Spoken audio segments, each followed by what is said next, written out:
A reading for you guys. So I'm really happy to be able to catch up with you all. I hope you all are doing well, and I apologize for my absence for the past. Let me talk about what I sense when I was shuffling out the cards, okay, and then we'll talk about this spread. Needless to say, I feel like this spread is very, very focused on all the important love relationships in your life, okay? And I feel like we have four people here, like four court cards indicating people.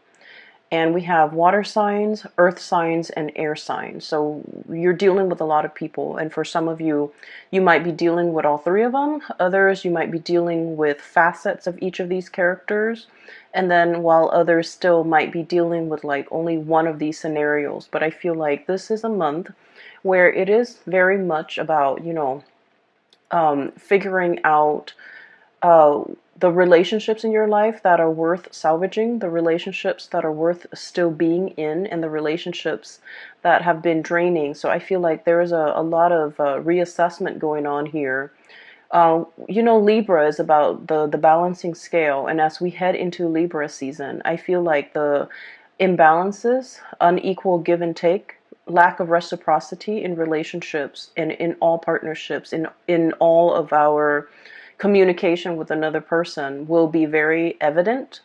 And so it's a time for us to really take stock of what's not working or what is working, and to figure out solutions to balance out the give and take in relationships. Okay, so I feel like for a lot of the signs, I feel like you're getting signs and messages along the way to indicate to you what is lacking, what's not working in your relationship. And I feel that it's time for you to take the knowledge and the wisdom with you and try to either fix the relationship if you are still in love, leave the relationship if you're no longer in love, and seek the right partner that will give you that sense of equal balance, give and take, and reciprocity so that you can move on to better relationships. So it is an important month to put theory into practice, to figure out what you have already learned and how to implement that into the world, okay? So when I was shuffling out the spread for you, I saw two images. The first one is I see you sitting at a table, and it looks like a karaoke bar. There's like a stage, a makeshift stage. It's not a platform or anything. It's just an area they cleared out. There's a microphone in the middle, and you're sitting at a table and you're looking at somebody. Their name is called up, and so it's like an open mic night, and it's at a bar. You're having your drink, and you're a man. Like I can't really make out the features, but he's at a table looking at the microphone. The name is being called on the mic, and the next person who's supposed to sing a song steps up to the mic. The music starts, the soundtrack, the cues, the lyric cues start, and this person is ridden with stage fright, and the person didn't sing on cue. Like the person just didn't sing. Okay, so then it leaves that air. The scene kind of breaks up, and then another scene emerge. And I'm gonna talk about the first scene first before I go into the next scene. So I feel like the concept about being overwhelmed with fear, being overwhelmed with emotions, being overwhelmed with how they feel, being like just disoriented. The spotlight's on them. They don't really know how to react. So I feel like for many of you, this is not you. This is a person that you are dealing with, okay? I'm getting the word agoraphobic, somebody who is like not great around big crowds, large groups of people. They don't operate at their best when the spotlight is shown on them. And I feel like, they try their best to try to break out of these antisocial behaviors or stage fright or whatever it is. They're trying to, they're trying to kind of like break out of their own shell and to do something where it incorporates other people, but they're not able to overcome social anxiety. And I feel like the social anxiety is a big part of their personality. They're extremely introverted, possibly very, very shy. They, like, when you look at them, you might not feel like they have any type of social anxieties, because, you know, when you're in like a close relationship with them, they don't exhibit signs of social anxiety. But I feel like when they're out in public, when they're dealing with strangers, when they're dealing with just large crowds, they get very, very shy, and they shy away from big gatherings. And so for some of you guys, if especially if you have a lot of like water placement in your chart, so for example, if you have like water, like Scorpio, Pisces, or Cancer as your sun, moon, or rising, or if you have a lot of planets in a water sign, this might be you, where you're feeling a little bit disconnected from people, mainly because you might have social anxiety. You might have issues when it comes to operating in a large crowd, being in a position where you're interacting with a lot of people, or you are kind of like front and center and people are looking at you, and you know, all eyes are on you. It can feel very uncomfortable. And to a certain extent, most of us, I feel like the majority of people aren't great with like, public speaking always provokes like anxiety, but I feel like you're either dealing with somebody, or this is triggered in you in a situation that where you haven't experienced it in the past. So I feel something coming in, okay? I'm also getting the word tongue tie, stage fright, and tongue tie. Okay, so it could be either of those things. I strongly feel that you are dealing with somebody who has social anxiety, who has a lot to say, and yet they're very, very tongue-tied because their emotions get in the way. That's what I'm feeling. And I feel like their method of expression has always been through either song, music, or other avenues of self-expression, you know, painting, dancing, whatever it is. But I feel like when it comes to one-on-one interpersonal communication, there's something here that's preventing them from expressing how they really feel. And so I feel like as a Sagittarius, it has been very frustrating for you to deal with somebody like this, because Sagittarius, you're very no holds bar. You're very like, you're very uncensored. You would speak your mind, you state your opinion, you want to be heard. And I feel like, you're very like no nonsense. If somebody ticks you off, you will give them a piece of your mind right away. And the beauty about fire signs in particular is that when someone or a situation upsets you, you blow over, like you blow up, but then you get over it. You don't hold things in, you don't hold grudges, you don't hold things in, you don't hold your emotions in. And I feel like it's a very healthy way to live. But you're dealing with someone who's like your counter opposite. Okay, like you're a counterpart that's like your total opposite, excuse me. And they hold a lot of stuff in. They're used to repressing. They don't say what's on their mind. And I feel like a lot of it is they don't say what's on their mind out of fear, out of judgment, out of like, having those feelings or those words be used against them later. So, in this day and age with social media, with digital communication, a lot of things can be taken out of context. A lot of situations too, like we can't really retract and rescind what we say, because things are permanently on social media or on some type of a public forum, or once something has been said, and the way in which they have been said, the tone that is used, it's really hard to take back. Okay, once we form a strong opinion and we verbalize that opinion, it's very, very difficult to take back. And so you're dealing with somebody who's aware of all of this. And so they're very calculated when it comes to the things that they say, how they communicate, what they communicate, and who they communicate these messages to. And from your perspective, you might feel like, oh my gosh, they are so cowardly. They are so they are so censored, they are so repressed, they are so scared, they don't know what they want. And so you run through the gamut, like these myriad of reasons why somebody or the other person might not, express how they feel. But I feel like yes, they might be all of those things, but the important thing is that they have been repressed for a very, very long time. That was like a survival mechanism. That was how they dealt with grief. That was how they dealt with changes. And that was like, it's purely survival. Okay. I don't blame people when they do things on a purely survival basis. Even as an adult, you know, we're conditioned to behave a certain way. And so I feel like it's hard for you to understand this person.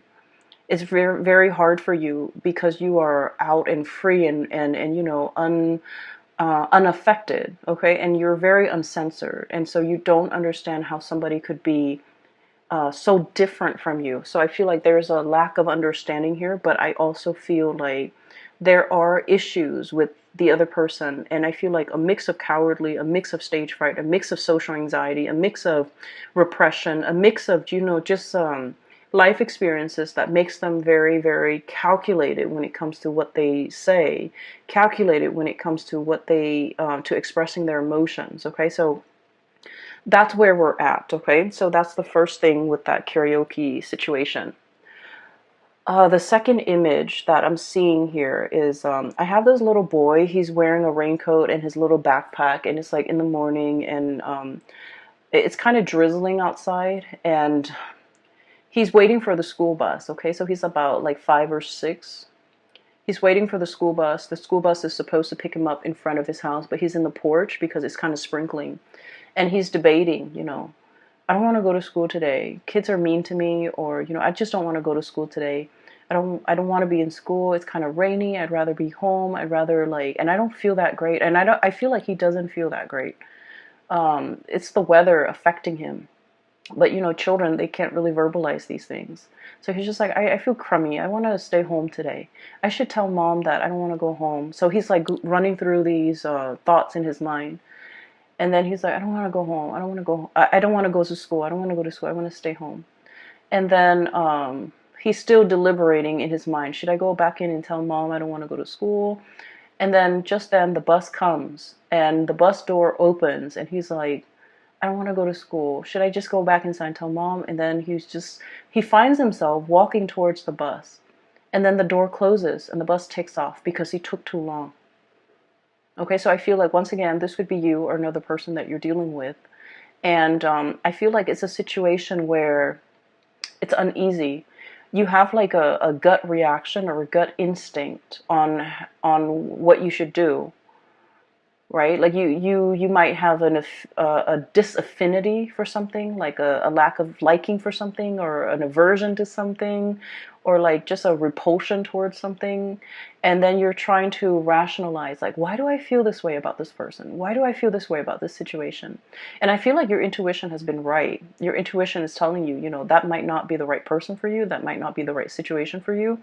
And crisis averted, because I feel like at the end of the day, the door closes. He missed his bus, but he gets to stay home. And so in a way, it's sort of like a situation that can be a self-fulfilling prophecy as well. Okay, taking too long to make a decision. First of all, do I go to school or do I stay home? Taking too long to make a decision. And then at the very last minute, the decision is made for you. That option is ruled out for you. And so inaction, I feel, is as dangerous as like lack of action, or doing something where your heart is not 100% committed in it. It can lead to failure. Does that make sense? Because I'm feeling like there's a self-fulfilling prophecy. It's something that you're just like, oh, it's doomed to fail from the start. I'm just going through the motions to do it, but it's doomed from the start. And because you're half-assing it, and because you're like just going through the motions, and because you're also injecting a lot of just self-defeating negativity into a situation, it fails.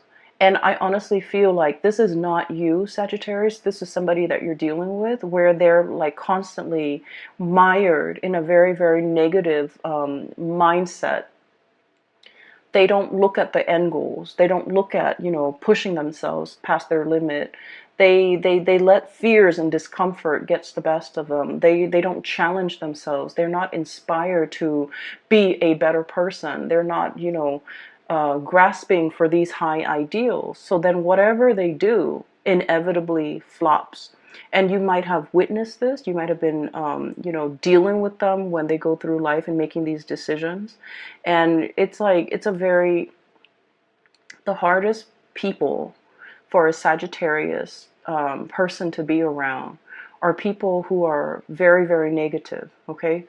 I feel Sagittarius people are the most optimistic, are the most carefree, are the most like, it's going to work out, like just the fearless people that I've ever encountered. And I feel like you're dealing with someone who's a naysayer, who's very mired in negativity, who's constantly like, they do things and they're just like, oh, it's not going to work out. So they give up even before they even try. They give up even before the situation started, or they shut something down before it has an opportunity to get off the ground.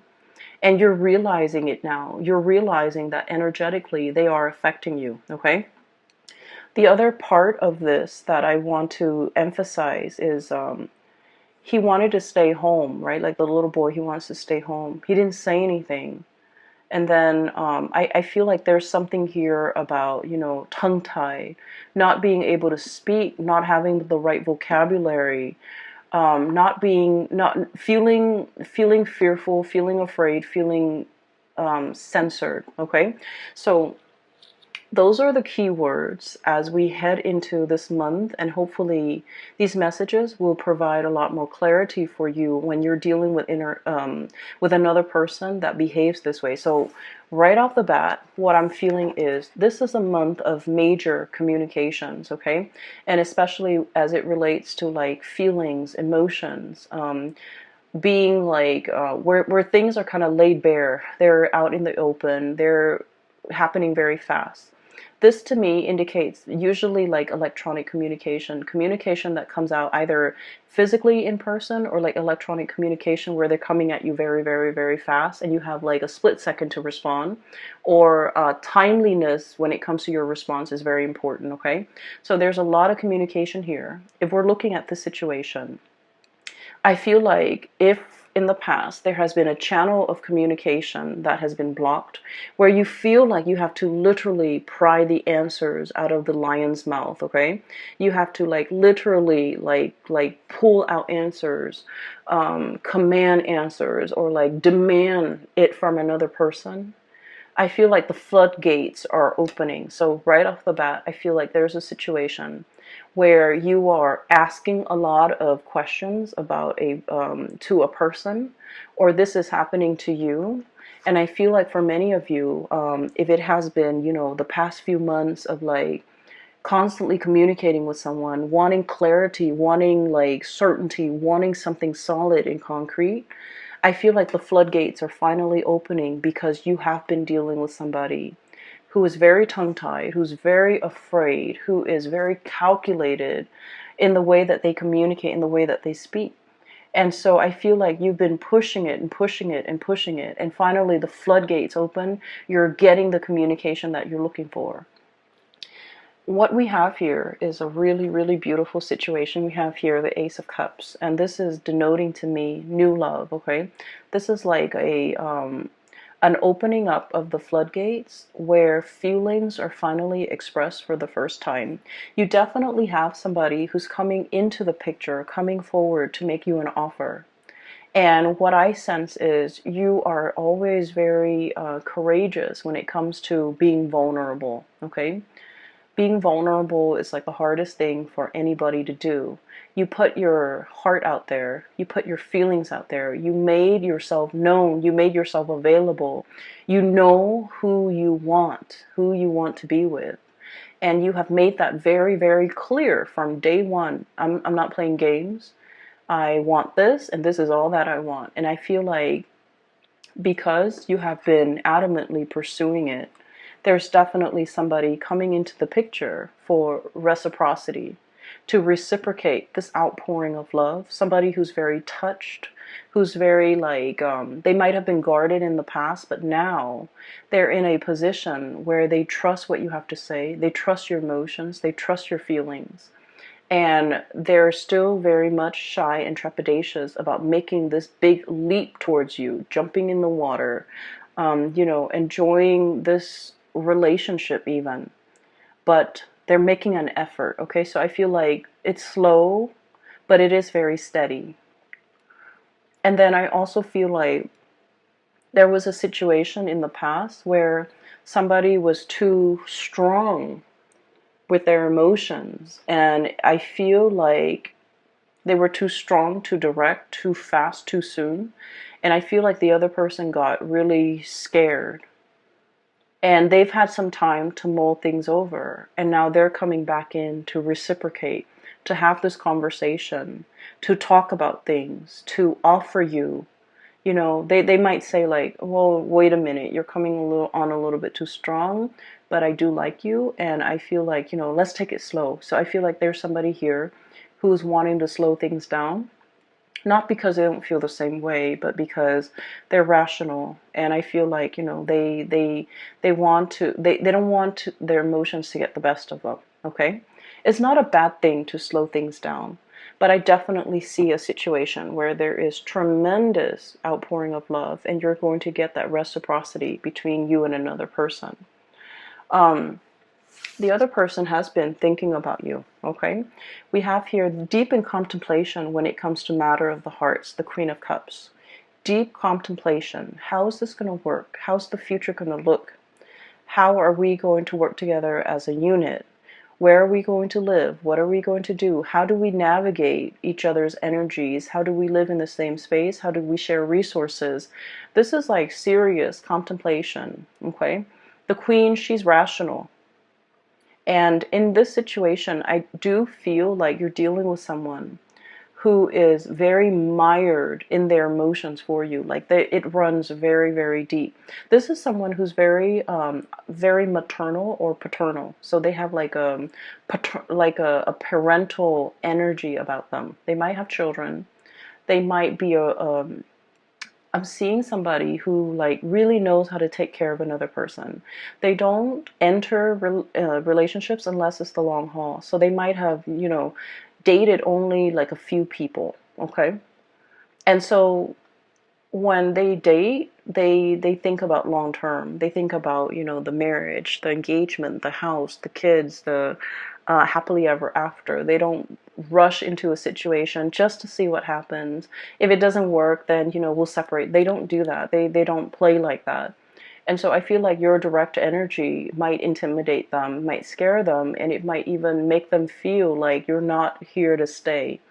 Like they might think you're not as serious. They might think that you're a serial dater. They might think you're after the thrill of the chase, and they might not take you at your word or take you at face value or take you seriously. So I feel like they've been thinking over this about you for a very, very long time. And emotionally, they feel the affinity towards you. They feel that pull. Okay? I'm seeing a situation where somebody's definitely coming forward. Okay, this is the Chariot, forward momentum, two disparate energies working together, moving the Chariot in the same direction. So I do see, and I say this a lot with Sagittarius, you and a partner who might be from, you know, like an interracial type of a situation. Okay, the traditional depiction of this card is we have the black sphinx or the black horse and the white horse working together to pull the chariot along. And I usually think of that as like an interracial couple, two people who might be very culturally different. Okay, so keep in mind, for example, you might be like born in the same country, and then one person, well, you both might move to the United States, and one person is still a lot more traditional, the other person might be very Americanized. So in a way, that's like still culturally different. Okay, so I see variations of that in this card where you and the other person, there might be a lot of cultural differences that you have to learn about one another. You have to understand about one another in order to make it work. And so there might have been a lot of difficulties in the past to overcome in this relationship as a unit. There might have been a lot of communication problems. You never gave up on it. You never threw in the towel because you knew intuitively that, you know, it was worthwhile, it was worth it. And you knew, you felt how they felt about you. You felt it even though they never said it, because they were scared of their feelings. They were afraid of being found out. They were afraid of, like, how they felt. They were afraid. They were running from it. And I also feel like they were so, it caught them off guard, and the feelings were so strong that it was hard for them to verbalize it, and they were afraid of it. They didn't want to face it. They didn't want to admit to it. They didn't want to talk about it. But moving forward, I feel like there's a breakthrough here where the floodgates open, and this outpouring of love and emotions, it's definitely coming through, where the other person is coming into the picture, wanting a conversation and wanting to build, okay? You have another character here, so that's, I see one person who's very afraid. And then I have another person who's very calculated with their words, with the things that they do. They're very measured with what they do. So this is one person here, and I see another person. And this person shows up here as the King of Pentacles, okay? It doesn't matter. I'm not reading the signs anymore, because I feel like you have crossovers. You have people with so many astrological placement that the signs, sun sign or moon sign or rising sign, it doesn't even matter anymore. But what I have here is the King of Pentacles. This is someone who's very, very hardworking, okay? Like, they have worked very, very hard for everything in their lives, okay? This wasn't somebody who was born into wealth. They didn't have a trust fund. They didn't have a large inheritance from their deceased, family members. They worked out in the fields. They might have callous hands. They might do something that's physically demanding. They don't care what they look like. They're not going to show up in a suit. They've worked really, really hard. They've had to hustle. They've had to go out and take care of things and take care of business at a very young age. And when you're deprived of a childhood, when you've had to grow up really, really fast, when your whole life was all about work and responsibilities, you can be very, very emotionally absent, right? So I just want you to understand where this person is coming from. This is like the pillar of responsibility, okay? This is somebody who make a lot of sacrifices for the greater good. This is also somebody who really craves stability. They crave predictability. They crave hard work. They crave an opportunity to prove themselves. And so just imagine you're dealing with someone like that. And when they look at you, you're hot, fiery, and passionate. You're very unpredictable. You're very uncensored. You're very no holds bar. You're very impulsive as well, I feel. But you're so lucky because your impulses don't get you in trouble. But Aries do. And I feel like to a certain extent, Aquarius and Leo, their impulses, and Pisces, their impulses often get them in trouble. But I feel like you're ruled by, Jupiter, which is the planet of luck. You have a guardian angel, and you never get yourself in sticky situations for very long. There's always an out for you. But the point is, they look at you, and everything that you do is runs counter to everything that they have done thus far to achieve everything in their life. So they look at you as a wild card. They look at you as kind of like, it's exotic and fun and exciting and passionate, but it's unstable. That's how they perceive you. And so this is not somebody that enters situation, relationships, friendships, with arms wide open. They're calculated with the things that they say. They're calculated with projecting outcomes. They crunch numbers. They think about odds and probabilities. And I feel like the odds of them going after you is very low, mainly because they feel like it's a wild card. I feel though there's still going to be communication with you and this person. This is what I usually call ringing the bell. Okay, this is like the lobby attendant, somebody coming in, making their presence known, ringing the bell. And they're going to make their presence known. There's still going to be communication. They're still enthralled and seduced by you. And I also feel like they're still very much like wanting that connection. But I do sense, and I'm not into, telling you to change your behavior or anything like that in order to be with this person. I just feel like it's going to take some time. It's going to take some time for them to learn to trust you completely. It's going to take some time for the two of you to work out your differences. It's going to take some time for for this person especially to really open up. And in the meantime, the love, the affection, the chemistry is great, and the attention that you give them is really good for their ego. They really enjoy it. But I feel like there's a little bit more of a heart soul connection here. But I also feel like you're putting a lot of work in this situation. It is time for you to kind of like step back a little bit and let this person come forward towards you. So don't take this burden upon yourself. Let this person share the burden. Let this person do the work. As soon as you realize that you can lay down these wands, you're going to know that, this person is so reliable. They're going to pick up those wands and walk alongside you.